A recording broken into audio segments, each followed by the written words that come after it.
Hey, this is Matt from Worship-Based Tutorials. Today we're looking at Spirit Move by Bethel Worship. This song has a few fills, so I'm going to slow those down for you, and then we're going to get right into the playthrough.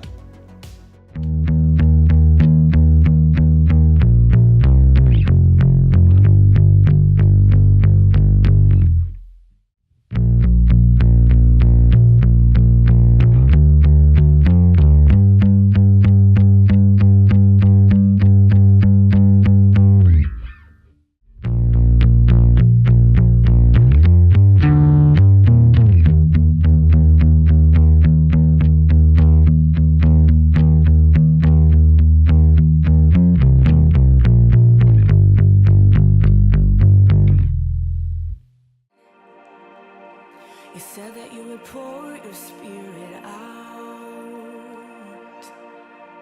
You said that you would fall on sons and daughters.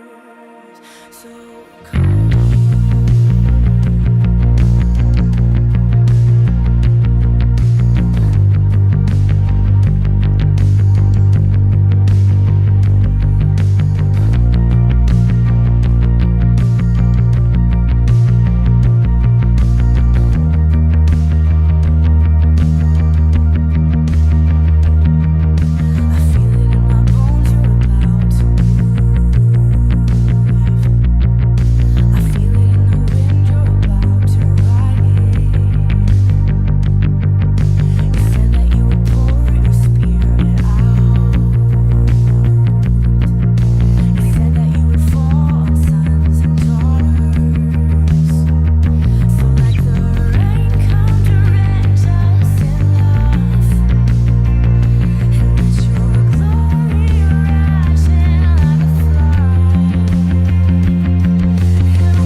Thanks guys so much for watching. Make sure to like, comment, and subscribe.